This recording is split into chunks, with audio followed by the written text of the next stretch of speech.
Mira, el Código Penal, porque hasta el procesal penal, reitero, tiene ahora mismo en crisis. Pero el penal tiene, el procesal penal tiene en crisis ahora mismo lo que fuera su última reforma. Y pueden caerse muchos casos.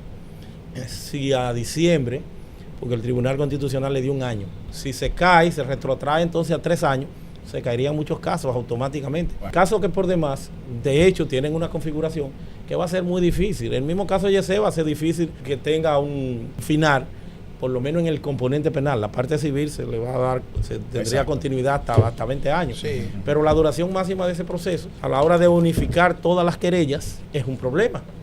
Entonces, ciertamente, la parte del Código Penal es un secuestro de esos grupos religiosos y feministas. En un lado, el tema del aborto, no quieren soltarlo, ya eso se ha zanjado, en el sentido de que hay ya una conciencia plena de que ese elemento perturbador debe sacarse, debe apartarse, diferirse para una ley especial. Todavía no quisieran que fuera así, sino tener el código para la solución en la medida que ellos entiendan. Pero ojo, el código no solamente es aborto, el código son otros componentes. La industria del sicariato no encuentra el cobijo necesario, el elemento legal para imputar de manera fundamental, de manera principal, al autor intelectual, porque no hay autoría intelectual, no hay coautoría. Ese a lo más que lo llegan con las dificultades que ello implica para que el mismo pueda ser imputado en imputación objetiva, le pueda ser demostrado las dificultades, porque hay que llevarlo en condición de cómplice. Sí, tú eres el que, porque no es tanto una complicidad, porque no es que tú ayudas, tú lo que haces es que motiva y paga. El transfugismo es un vicio de la democracia. Algunos durante la tradición política de la República Dominicana pues le han dado su solución, porque en modo alguno el transfugismo puede ser, no más que el transfugismo, la permanencia en un partido puede ser una camisa de fuerza al margen de lo que es la connotación de representación, si eres diputado o senador, que tú le debes a tu comunidad, o lo que son tus principios. Tú no tienes que estar de acuerdo con las vagamunderías que se puedan dar a lo interno de un partido. Seguimos en su programa Despertar Político. Señores, recibimos con un fuerte aplauso al invitado de este día, Trajano Vidal Potentini, intelectual, abogado de los tribunales de la República, presidente del Colegio de Abogados de la República Dominicana, un hombre que ha hecho una historia a partir de la escritura y ha formado muchos jóvenes en el área del derecho, en muchísimas áreas del derecho. Bienvenido, querido hermano, a tu casa, bienvenido a este programa Despertar Político. Gracias a ustedes por este espacio tan significativo para mí, definitivamente. Jóvenes, otros ya no tan jóvenes como el caso no se tire así. Y del propio Linares, pero aquí con ustedes y de verdad que muy satisfecho de este compartir. El Colegio de Abogados ha estado presente, siempre pendiente en las discusiones jurídicas que necesita el país en cuanto a las aprobaciones de códigos, legislaciones y todo esto. Pero queremos ver un colegio de abogados, qué sé yo, representando más a la sociedad en otros estamentos. ¿Cómo ve Trajano Vidal Potentini este paso que necesita hacer el Colegio de Abogados en el día de hoy para beneficio de toda la comunidad jurídica? Mira, el Colegio de Abogados, la ley 3-19, que es la ley que lo instituye, precisamente una de las facultades, amén de lo que es su esencia, que es precisamente la defensa, velar por la clase, por el correcto ejercicio profesional del derecho de la República, pero también como colofón también fundamental para nosotros, lo que es la asesoría del Estado en materia de reformas institucionales. Es muy lamentable que no se nos consulte diríamos que con la asidue que debía hacerlo, por ejemplo, la Cámara de Diputados, el Senado de la República, lo cual también poco importa, porque es un tema que lo asumimos muy en serio y como tal hemos tenido una presencia importante en todo ese proceso. Gracias. El tema de las candidaturas independientes, hicimos presencia, hicimos un planteamiento. El tema del Código Penal de la República Dominicana, ya hemos llevado 2 propuestas de leyes. para tratar de zanjar lo que ha sido ese secuestro ya de un poquitito más de un cuarto de siglo en que se ha tenido el mismo. Y hasta un bizcocho por los 25 años. Más que una conmemoración, es una forma de protesta, lo que nosotros quisimos evidenciar, concretar con esa actividad. Y llevamos incluso en aras de la mejora de las condiciones de vida de los abogados, pues también una propuesta de ley alrededor de lo que sería un sueldo mínimo, como lo han logrado los médicos y otros profesionales, un sueldo mínimo para el profesional del derecho, que es la cenicienta en todo el espectro administrativo, diríamos ya a nivel de función pública. Hay abogados, muchos abogados, cientos de abogados, por no decir miles, que hoy lo que tienen es el sueldo mínimo. Habíamos planteado unos 60,000 pesos. Y saben ustedes las vicisitudes, los problemas, la falta de presupuesto. Al día de hoy no le he puesto la mano prácticamente a un centavo, es lo que entra por la caja, fruto de las renovaciones, unos 35, entre 35 y 50,000 pesos diarios de lunes a viernes. Y con eso hemos tenido a flote este instrumento de la democracia, de la seguridad jurídica, del progreso de cualquier país, porque los abogados somos los encargados de darle expresión jurídica a todo el proceso productivo de una nación.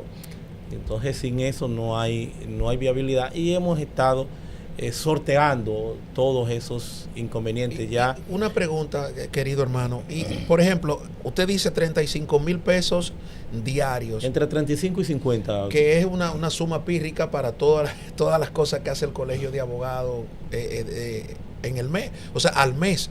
Pero sigue todavía la persecución contra las cuentas, contra la operatividad financiera del Colegio de Abogados. Claro que sí, claro, las cuentas han estado embargadas todo el tiempo, y no solo las cuentas embargadas, sino también desde los estamentos gubernamentales, también oposiciones que no han tenido ni siquiera necesidad de embargar porque lo han retenido ellos mismos como funcionarios. Ahora mismo ya recientemente, apenas el pasado martes 17 de junio, se concluyó ya en la última audiencia en el Tribunal Superior Administrativo y se está pendiente de un fallo. Harán lo que ellos entiendan. Sí. Sabemos que es muy difícil, muy complejo, con un instituto procesal como el amparo, que tiene limitaciones, se pueda pretender lo que ellos han planteado de que prácticamente lo entronicen como ganador del proceso. El amparo no tiene ese alcance, de que anulen las elecciones, de que anulen las alianzas, y no vemos cómo va el Tribunal Superior Administrativo a hacer nada diferente que lo pautado y lo reiterado ya por el Tribunal Constitucional y en todos estos procesos que se han sucedido. Pero no nos extrañaría tampoco nada. Estamos preparados para seguir en combate, para seguir echando la batalla y a la espera, y siempre con el advenimiento de la necesidad de que se unifique la clase jurídica. Yo hablaba en mi campaña en aquel entonces de rescatar el orgullo de ser abogado, de darle esa preeminencia que tradicionalmente pues, ha tenido el profesional del derecho, que anteriormente era una especie de filósofo de la antigua Grecia, era el que se consultaba para todos los temas por la connotación social que tiene la participación y si se quiere el conocimiento holístico que puede converger en la preparación, en la formación de cualquier abogado, y siempre tenía ese grado de influencia, un hombre de consulta, sino un médico de cabecera, pues una persona que le daba protección a los bienes más preciados jurídicos que el ser humano pueda tener, como estamos hablando de la honra, el patrimonio, la familia, la libertad, los bienes jurídicos de mayor relevancia. ¿Qué opinión le merece la posible creación del Ministerio de Justicia? ¿Esto va a ser un retroceso, va a ser un avance, va a fortalecer la institucionalidad jurídica? Mira, yo recientemente, en el otro rol que juego como sociedad civil, aunque un poquito medio de licencia, pero interactuando y participando de algunos temas en la Fundación Justicia y Transparencia, fuimos seleccionados, invitados por el gobierno alemán a participar de un periplo de combate, de buenas prácticas para la corrupción junto a otros países. Del país pues, estuvo también la directora del PECA, Mirna Ortiz, de Prevención de la Corrupción y Persecución, Y allí nos vimos con que, bueno, los alemanes tendrían poco que enseñarnos a nosotros en los temas de prevención de la corrupción, porque es un tema que es cultural. Lo que ellos manejan y a lo que le dan seguimiento es a soborno de 300 euros. Eso no es ni una propina aquí en República Dominicana. Y en una sociedad que tú no ves ni policías en la calle, porque es un tema de una cultura. Sí. Pero no es ni siquiera lo que quiero retrotraer, sino que dentro de las visitas que hicimos, fuimos al Ministerio de Justicia y pudimos ahondar, profundizar en muchos de los aspectos y de los temas que maneja, y del sentido institucional, que estamos a años luces como República Dominicana de estar cerca de ahí, pero ciertamente es inminente, es positivo el que haya un Ministerio de Justicia, máxime, porque hay aspectos que pudieran traducirse en debilidad en los actuales momentos para el presupuesto, para el manejo, para el tamaño, para el poder del Ministerio Público, pero que es necesario que pertenezcan, que estén en otros estamentos como lo sería el régimen penitenciario. Yo diría que hasta la defensa pública, pero lo de defensa pública ya es más complicado porque es un órgano constitucional y habría que tocar la Constitución. El tema, por ejemplo, de la política criminal, que eso sí lo subsanaron en la Constitución, y aun cuando lo tienen medio diferido o en suspenso porque se lo han dejado al Ministerio Público, pero hicieron el cambio de que puede cualquiera asumirlo y lo van a hacer como parte de ese Ministerio de Justicia, la política criminal del Estado, y dejarle al Ministerio Público solamente el componente de persecución, porque como bien abordaban ustedes, los códigos no están para resolver, o las leyes en términos generales no están para resolver problemas. Fíjate que se activan a partir de la comisión de los hechos. Entonces hay una labor de políticas sociales, de prevención, de atacar las causales que tienen que ver ya en el orden preventivo. No obstante, los códigos o las leyes tienen lo que se llama en derecho penal la prevención general negativa, que hace referencia al zarandeo, al disuasivo, a que se lleva o se somete a una persona, y eso sirve como elemento aleccionador, pero en realidad no pertenecen a esa parte de esa prevención, sino que con posterioridad. Entonces el Ministerio de Justicia vendría a solventar lo del INACI, que es importante que sea parte de ese ministerio, que no lo tenga el Ministerio Público, porque hay que despertar y saber, como dice aquí, despertar político, en este despertar jurídico, de que en modo alguno el Ministerio Público, bajo las condicionantes que le dio, la categorización que le dio el Código Procesal Penal del 2002, modificado en el 2015, una modificación que está ahora mismo declarada inconstitucional y que tienen hasta diciembre, eso es en relación al Código Procesal Penal. En todo esto, el Ministerio Público, si se quiere, se aparta un poquitito de lo que ha sido esa tradición de que es el defensor del interés social. Ya no abandona ese componente de orden público, pero ya en este escenario el querellante pues toma una redimensión y como tal desaparece un poquito la noción de orden público y el Ministerio Público pasa a ser una parte. Entonces tú no puedes ser juez y parte a la hora de la movilización de los presos, de que sea tú quien decida si llegas o no, a la hora del manejo de la prueba con el INACI. Entonces creo que sí, siempre apostando a la institucionalidad del país y a que ese Ministerio de Justicia pues funcione como tal, no al servicio de un gobierno, sino de la institucionalidad. Trajano, yo he sido testigo de la manera activa en la que usted ha estado interactuando con los temas sociales y que preocupan a la sociedad. En el Congreso, como periodista, le hemos visto incluso acudiendo de motu propio, a pesar de que, como usted ha destacado, no se le consulta, que es una de las facultades, ¿verdad?, que le da la ley que crea el colegio de asesor del Estado para los temas jurídicos. Y el otro día le vimos allá manifestando su preocupación con el tema del proyecto de ley de medios audiovisuales y libertad de expresión en medios audiovisuales. Usted destacaba algo con respecto a lo que era el INACOM. A mí me gustaría que usted nos dijera aquí con cuáles cosas de ese proyecto usted comulga y también cuáles son sus preocupaciones, como por ejemplo con la creación de un órgano con ese poder del INACOM. Miren, lo primero es que hay que poner sobre la mesa el contexto actual. Abril, ¿verdad?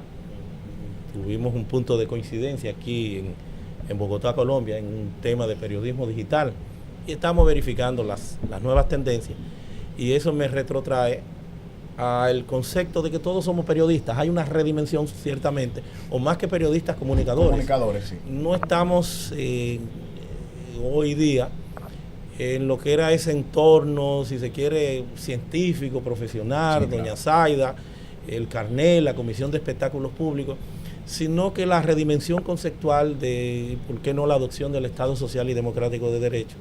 Nos lleva a lo siguiente, de que el artículo 49 ya hoy libertad de expresión, derecho a la información, y también aparecen ya en sus numerales lo que es ese derecho a la información con varias capacidades, escrutar, buscar y difundir por el medio que tú entiendas. Ese es un rubro fundamental, base de cualquier Estado democrático o para fortalecer la democracia, la institucionalidad democrática. Y eso entonces se concreta con lo que conocemos como también el acceso a la información pública dentro de esas varias capacidades que se le extiende a todos los dominicanos. Y por eso vemos como también con la implosión de las redes sociales, la tecnología y con ello hasta la inteligencia artificial, pues trae una serie de retos. Por eso yo soy de lo que creo que aun cuando la tendencia es a despenalizar el delito de opinión, yo creo que no, que debe mantenerse y que eso debe relegarse o dejarse en el Código Penal, porque ya todo el mundo tiene la capacidad de ser comunicador, entonces hay un uso desaprensivo en muchos escenarios. Entonces creo que sí, que debe mantenerse en consonancia con el tema de lo que conocemos como alta tecnología, concretar en ese cuerpo armónico y sistémico que aspiramos a una codificación dentro del Código Penal y no que estén leyes dispersas, que ha sido fruto de que hemos venido haciendo parches, remiendos, porque sí, en términos reales tenemos un Código Penal de 200 años, más de 200 años en la República Dominicana. Sí. No es la fecha clave oficial de 1884 cuando se traduce al español y se inserta como una ley nacional, sino que tenemos que retrotraernos al tiempo de la ocupación haitiana con 22, lo que era el mismo código francés, pero en francés. 1844, el Estado Dominicano, expresión jurídica con una constitución, la nación dominicana, ya convertida en Estado, y también teníamos el mismo código francés. Por eso quienes tenemos tantos años que estudiamos, como el caso mío que tengo 36 años de haberme recibido como abogado, casi 36, ahora en enero del año que viene, recuerdo que eran 4 franceses que se daban, 2 traducciones y 2 franceses, y había que irse a la Alianza Francesa, había que estudiar en francés, los libros venían en francés, porque es la familia romano-germánica que entroniza lo que ha sido pues nuestra tradición jurídica, y es lo que tenemos, más de 200 años con este código. Entonces ciertamente hay que buscarle diríamos que la evolución propia de las leyes y de cualquier sociedad, y eso nos lleva entonces a asimilar ese componente de que la dimensión, sobre todo con la IA en los últimos años que ha alcanzado este proceso, conlleva a que tengamos entonces que considerar esa parte. Pero cuando me voy a la denominada llamada ley Mordaza, tiene grandes inconvenientes. Parecería una estructuración lógica, los primeros 15 artículos en función de lo que son esos componentes, esos principios. Muchos temas te los replican, que están en la Constitución, el secreto profesional, que son garantías constitucionales que no estarían nunca en juego. La no censura. Están la no censura, la rectificación, todo muy bien. Pero cuando arrancan a partir del artículo 15 y siguiente, entonces hay todo una perturbación innecesaria, por demás, ajena al Estado de Derecho, ajena a esa adopción precisamente de nuestra Constitución de institucionalidad, porque estamos hablando del denominado INACON, que tiene unos poderes exorbitantes. Exacto. No solamente que quien lo determina es el Poder Ejecutivo, una terna primero al Senado, pero después de esa terna, otra terna para entonces, frente a esas personas que han sido seleccionadas, para que el presidente entonces decida quién va a ser el ejecutor o el director ejecutivo. Pero ¿cuál es el problema del INACON? Es irracional que tú me estés planteando que un órgano de un aspecto, de un tema que ni siquiera se ha discutido, se le ha dado concreción a la licitud o no de lo que puede estar en juego. Tú tienes en función de eso la discrecionalidad de cerrarte hasta por 90 días. Sí. Esto lo cierran por 90 días y ya ni siquiera los algoritmos ni siquiera los reconocen cuando ustedes vuelven. No tienen nada que buscar.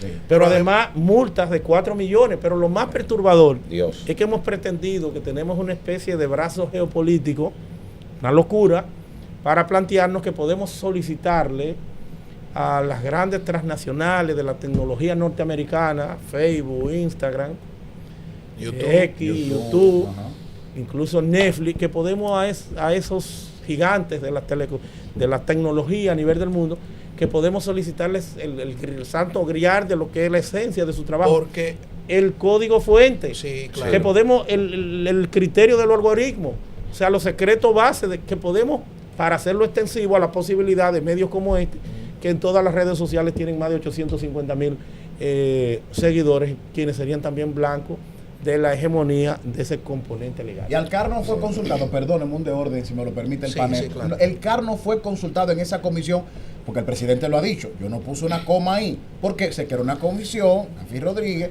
no lo consultó en lo absoluto, con el inconveniente, esto debo subrayarlo, con el inconveniente de que se hizo un grupo selectivo de medios tradicionales, porque estamos ajenos a entender el fenómeno que suponen las plataformas digitales. Que a eso solamente era uno de los comentarios que se hacían en Bogotá.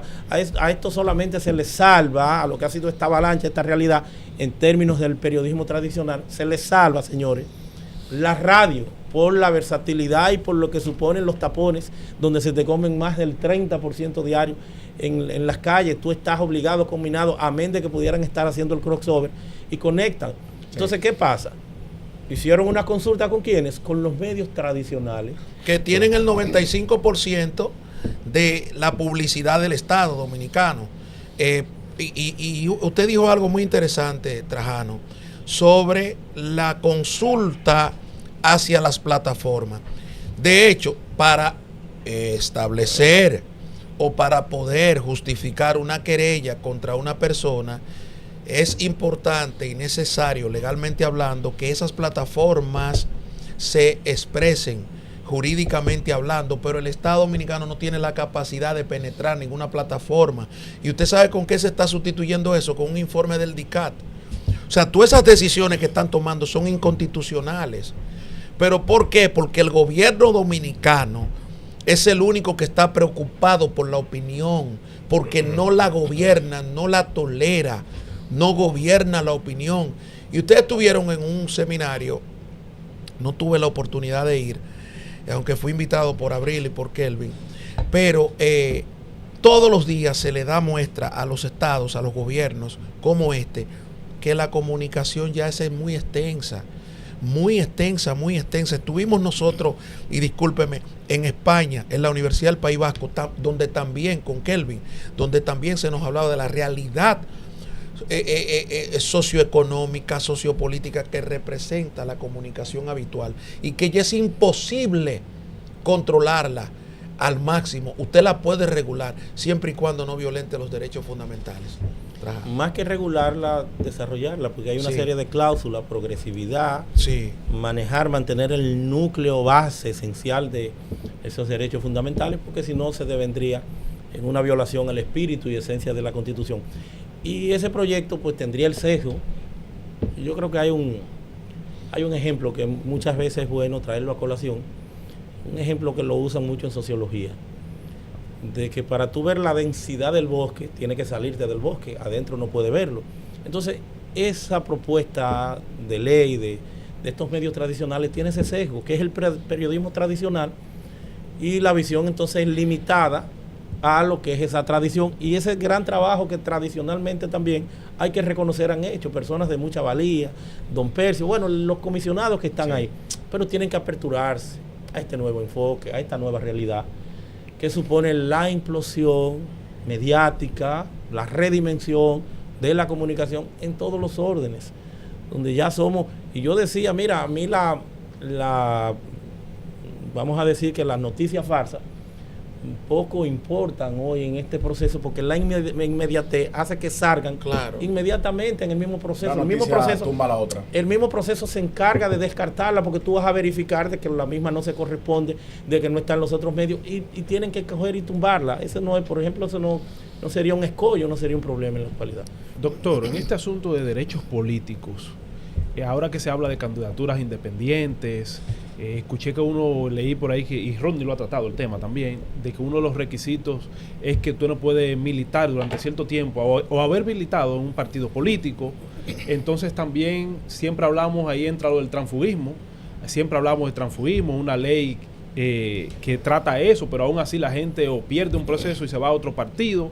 Y usted señaló que en una ponencia usted llegó a decir que el transfugismo es como un vicio dentro de los sistemas parlamentarios, pero que en RD no es el caso de RD. Entonces a mí me gustaría que usted me aborde un poco sobre el transfugismo y este caso de los independientes. ¿Cómo estamos a nivel de transfugismo aquí? El transfugismo en caso de derecho político. El transfugismo es un vicio de la democracia. Algunos durante la tradición política de la República Dominicana pues le han dado su solución. En el caso de Juan Bosch, lo que hacía es que ponía a firmar una carta, y el que se le apartaba de su línea presentaban la renuncia de esa persona, porque en modo alguno el transfugismo puede ser, no más que el transfugismo, la permanencia en un partido puede ser una camisa de fuerza al margen de lo que es la connotación de representación, si eres diputado o senador, que tú le debes a tu comunidad, o lo que son tus principios. Tú no tienes que estar de acuerdo con las vagamunderías que se puedan dar a lo interno de un partido. Entonces, más que problemas como tal en la República Dominicana, se ha manejado fuera del contexto, en donde sí hay transfugismo en otros países como en Europa, que son para temas puntuales, que sí interesan, que sí importan a la democracia, porque en términos generales tú tienes un libre albedrío en el orden político. Por ejemplo, ¿dónde sí importa el transfugismo? De que en un régimen parlamentario, Europa, España, tú hagas causa común con el otro partido para decidir la candidatura del presidente o primer ministro. O que aquí, con ocasión de lo que es integrar la segunda mayoría para la selección de los miembros del Consejo de la Magistratura, tú hagas veladamente causa común para ese propósito.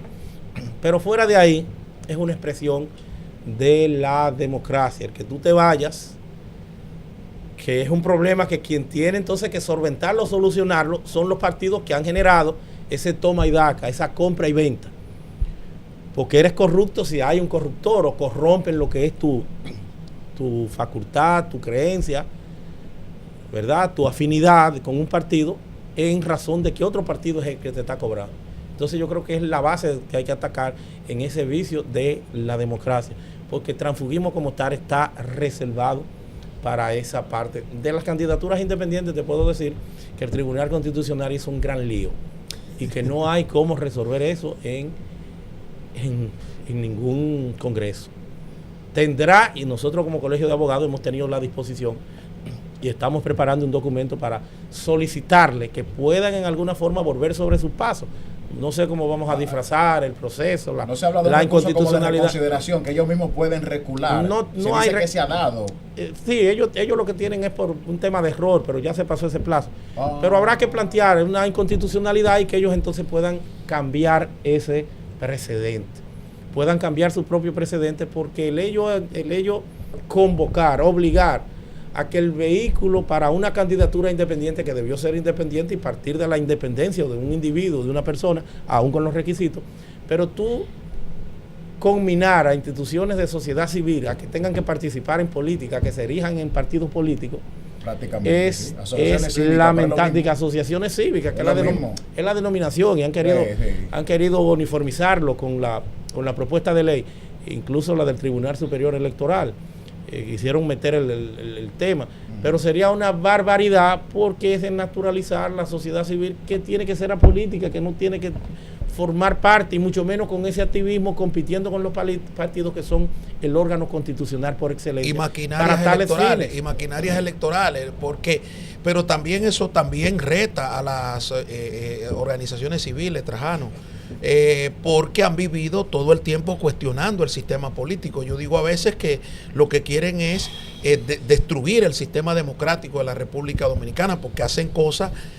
Por ejemplo, tenemos la posición de participación ciudadana, que dice que aquí no sirve nada, ni el gobierno, ni la policía, ni los militares, nada. O sea, un estudio donde le da al Congreso, dice que el Congreso no sirve, que el Congreso tiene, que el gobierno tampoco, que la policía tampoco y que los militares. Entonces uno dice, bueno, pero ¿y cuál es la validación democrática? Porque la gente va y vota todos los días por esos candidatos a senadores, diputados, regidores y todo el mundo que va ahí.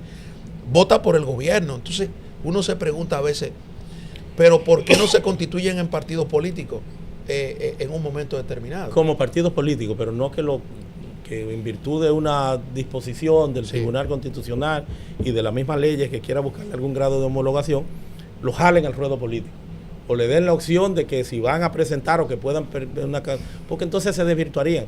Yo creo que escenarios como este se constituyen en grupos de presiones o lo que el periodismo le corresponde es la crítica constructiva, pero el periodismo en democracia no está para aplaudir mucho, está para dar fuego, como la oposición también, eso es lo que le corresponde, para buscar ese equilibrio.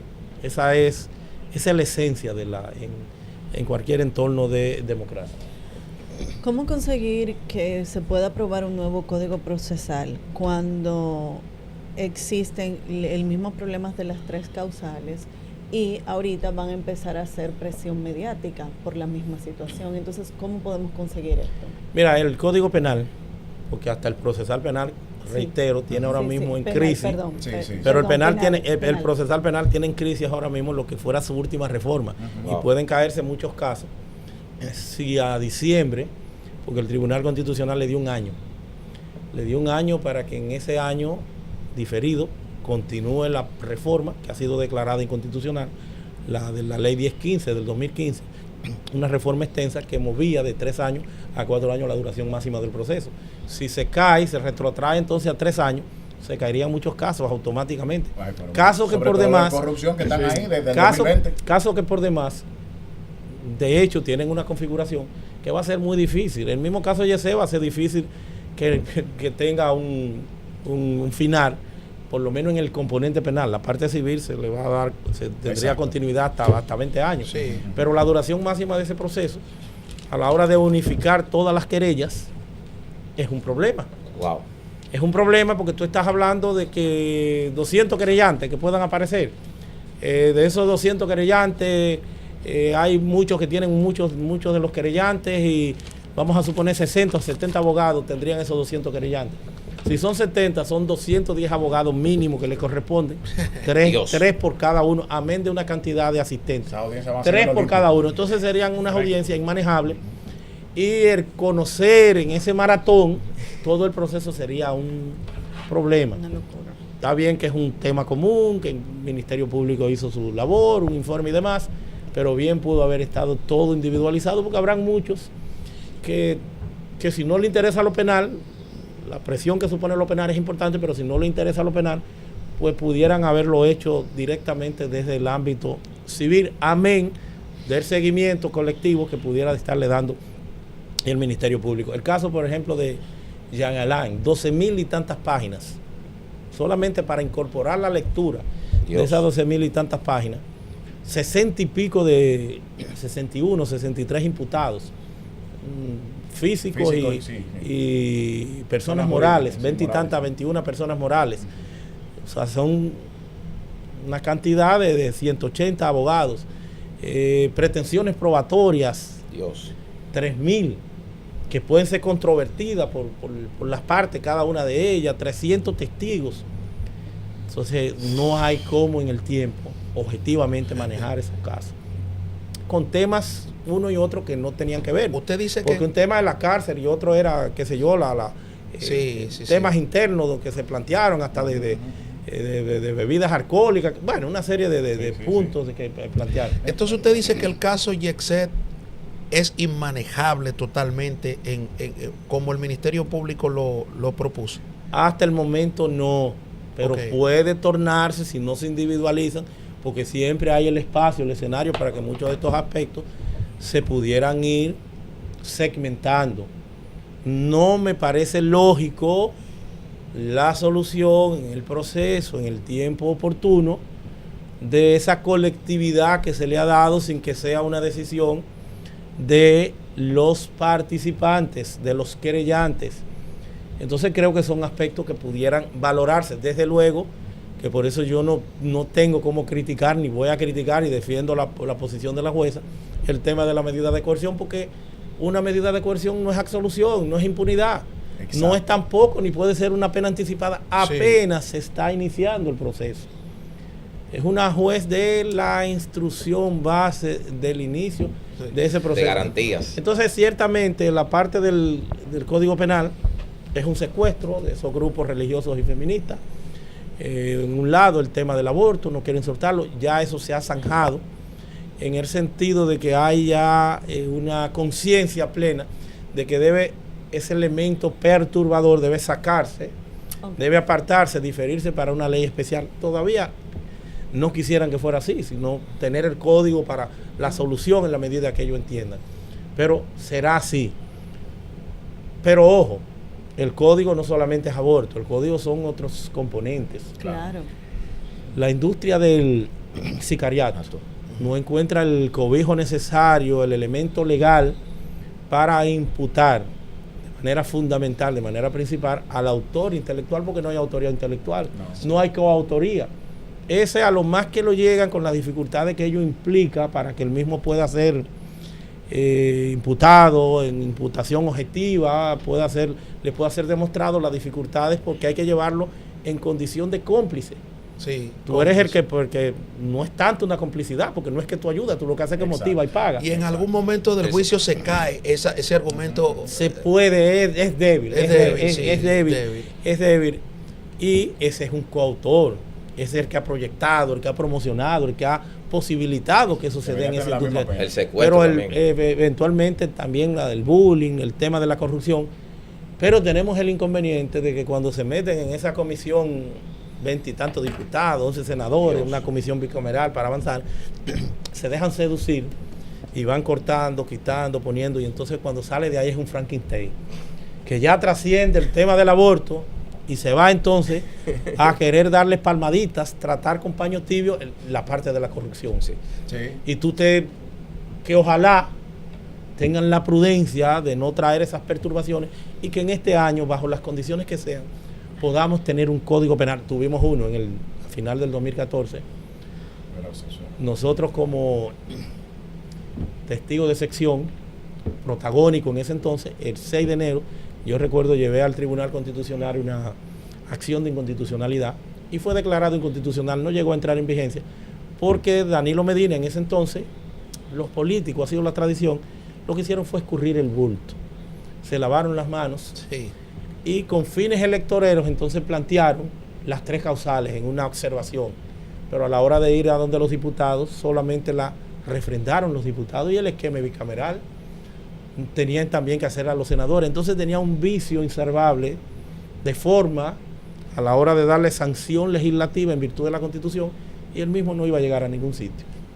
Además le pedimos a los honorables jueces del Constitucional, mira, como ustedes tienen la capacidad de sentencias exhortativas, habiliten al legislador adjetivo para que pueda entonces expresarse fuera de esta inconstitucionalidad con posterioridad, ya de manera blindada, a lo que serían las 3 causales.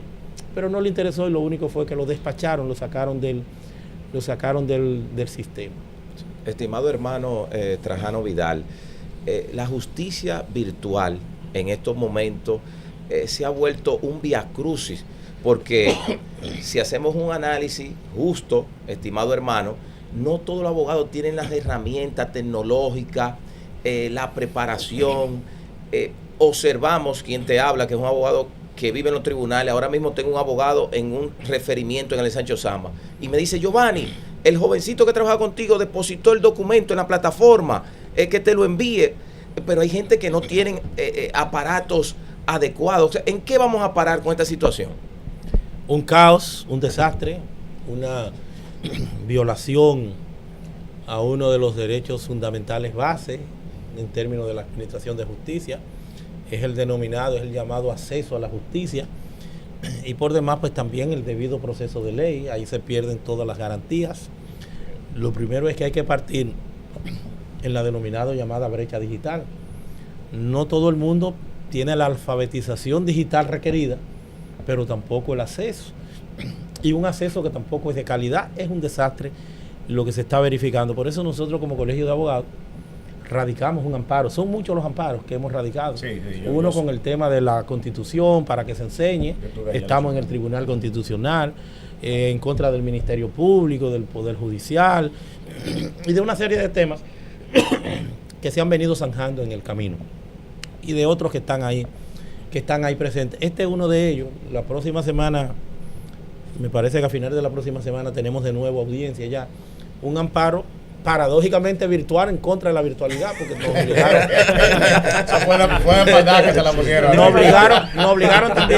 Nos obligaron también a hacerlo virtual, pero ahí estamos, porque ciertamente es insostenible.